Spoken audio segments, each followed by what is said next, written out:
The Superannuated Man by Charles Lamb. Sira Taman respects it libertas. A clerk I was, in London gay. If peradventure, reader, it has been thy lot to waste the golden years of thy life, thy shining youth, in the irksome confinement of an office, to have thy prison days prolonged through middle age down to decrepitude and silver hairs without hope of release or respite, to have lived to forget that there are such things as holidays, or to remember them but as the prerogatives of childhood, then, and then only, will you be able to appreciate my deliverance. It is now 36 years since I took my seat at the desk in Mincing Lane. Melancholy was the transition at 14 from the abundant playtime and the frequently intervening vacations of school days to the 8, 9, and sometimes 10 hours a day attendance at a counting house. But time partially reconciles us to anything. I gradually became content, doggedly contented, as wild animals in cages. It is true I had my Sundays to myself, but Sundays, admirable as the institution of them is for purposes of worship, are for that very reason the very worst adapted for days of unbending and recreation. In particular, there is a gloom for me attendant upon a city Sunday, a weight in the air. I miss the cheerful cries of London, the music and the ballad singers, the buzz and stirring murmur of the streets.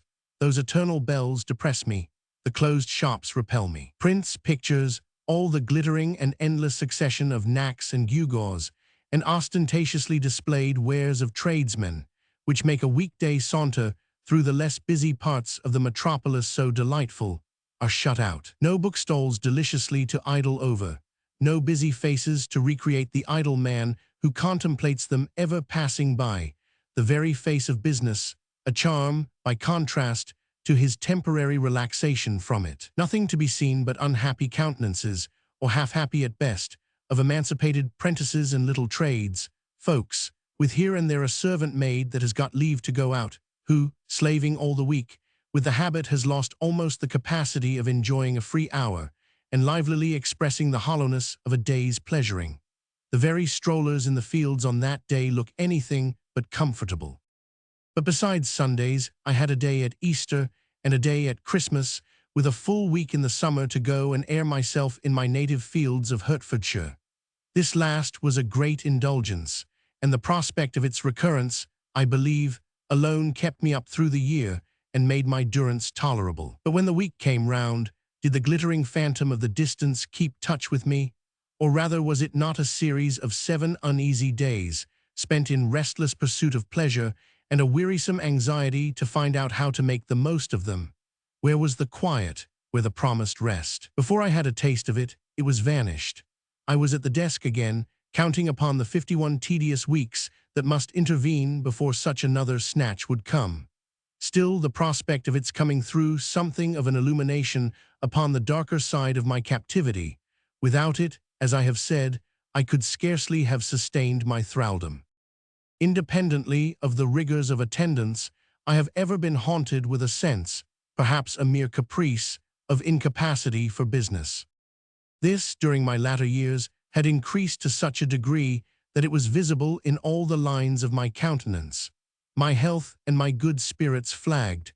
I had perpetually a dread of some crisis to which I should be found unequal. Besides my daylight servitude, I served over again all night in my sleep, and would awake with terrors of imaginary false entries, errors in my accounts, and the like. I was 50 years of age, and no prospect of emancipation presented itself. I had grown to my desk, as it were, and the wood had entered into my soul.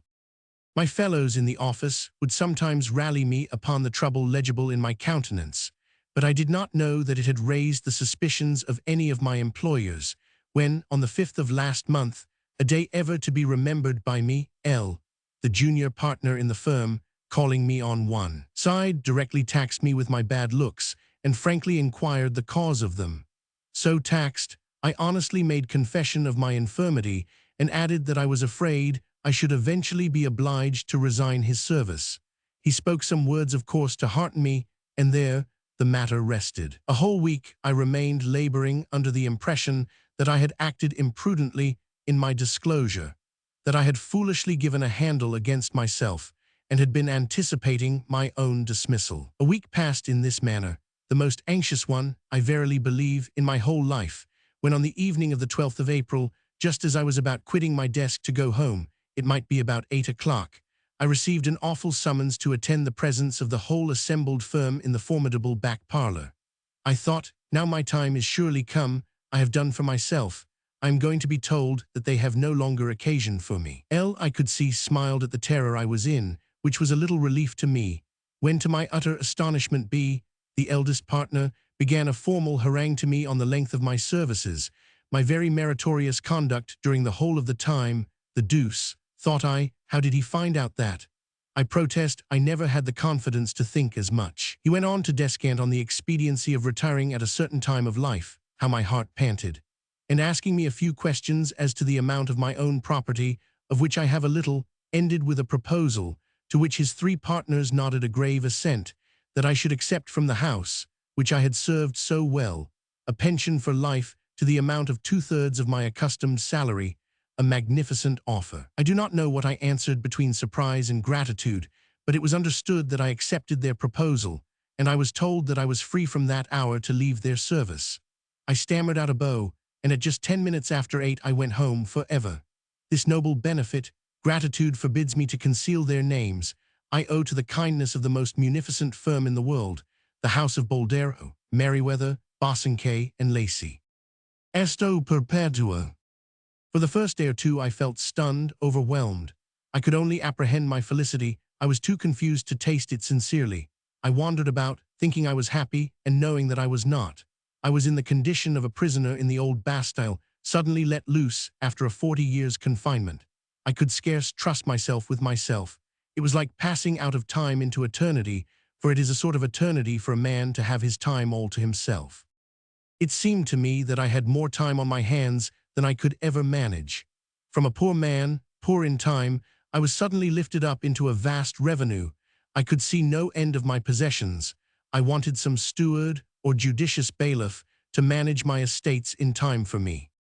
And here let me caution persons grown old in active business, not lightly, nor without weighing their own resources, to forego their customary employment all at once, for there may be danger in it.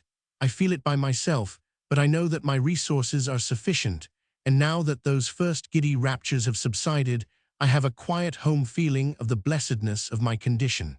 I am in no hurry. Having all holidays, I am as though I had none.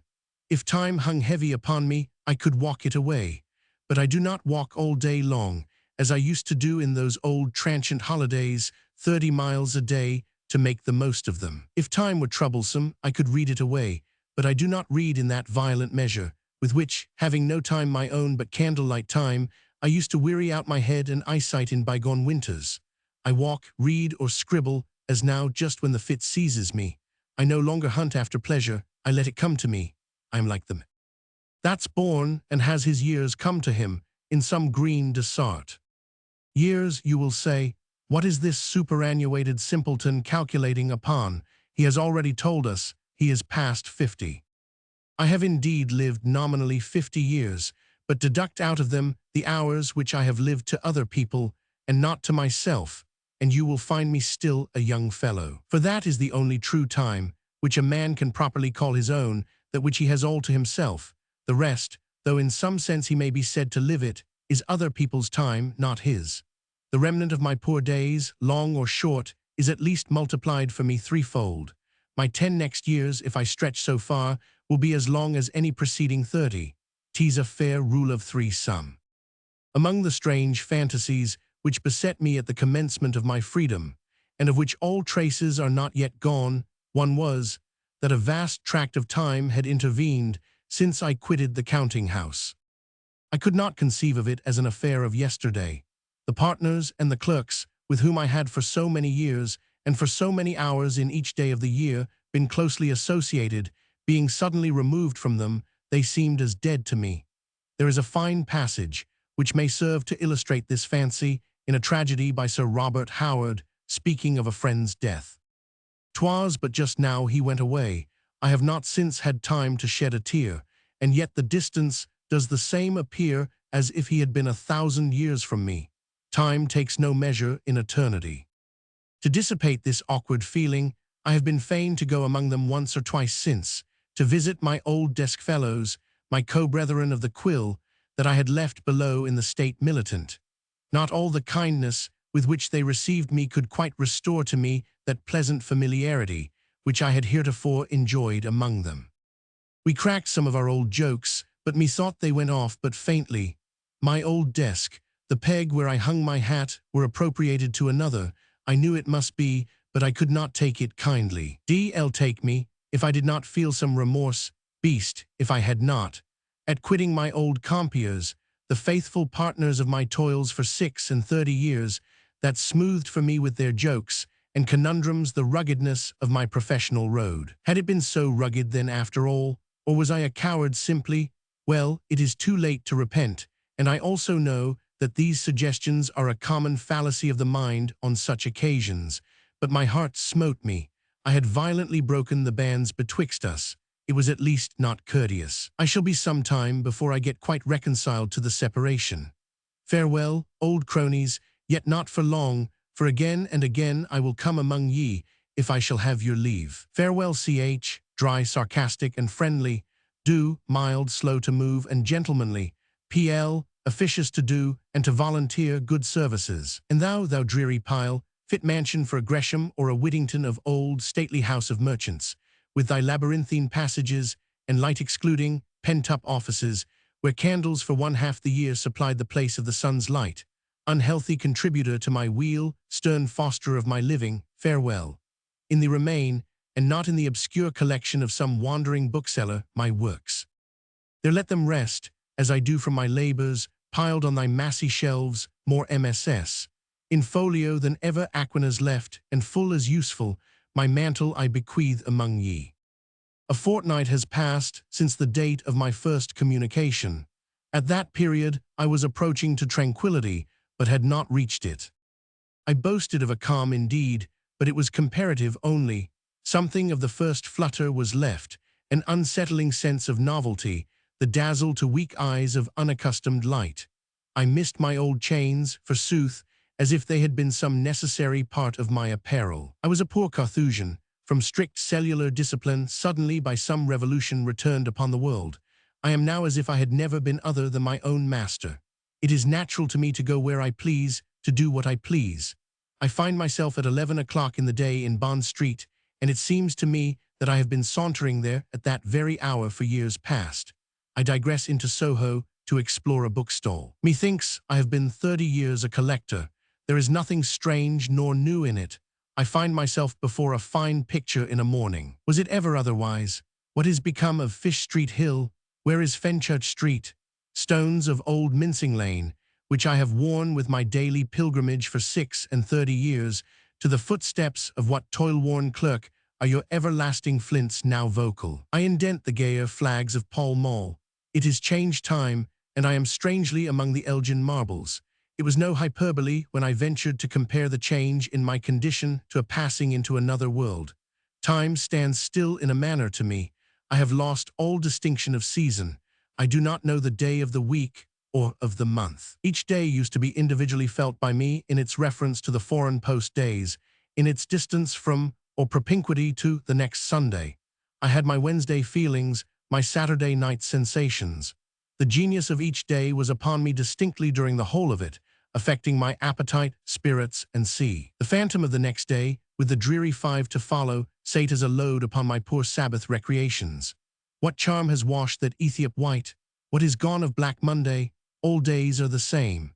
Sunday itself, that unfortunate failure of a holiday as it too often proved, what with my sense of its fugitiveness and overcare to get the greatest quantity of pleasure out of it, is melted down into a weekday. I can spare to go to church now, without grudging the huge cantle which it used to seem to cut out of the holiday. I have time for everything. I can visit a sick friend. I can interrupt the man of much occupation when he is busiest. I can insult over him with an invitation to take a day's pleasure with me to Windsor this fine May morning. It is Lucretian pleasure to behold the poor drudges, whom I have left behind in the world, carking and caring, like horses in a mill, drudging on in the same eternal round. And what is it all for? A man can never have too much time to himself. nor too little to do. Had I a little son, I would christen him nothing to do, he should do nothing. Man, I verily believe, is out of his element as long as he is operative. I am altogether for the life contemplative. Will no kindly earthquake come and swallow up those accursed cotton mills? Take me that lumber of a desk there, and bowl it down as low as to the fiends. I am no longer clerk to the firm of, and see, I am retired leisure. I am to be met with in trim gardens. I am already come to be known by my vacant face and careless gesture, perambulating at no fixed pace, nor with any settled purpose. I walk about, not to and from. They tell me a certain cum dignitate air that has been buried so long with my other good parts has begun to shoot forth in my person. I grow into gentility perceptibly. When I take up a newspaper, it is to read the state of the opera, opus operatum est. I have done all that I came into this world to do. I have worked task work, and have the rest of the day to myself.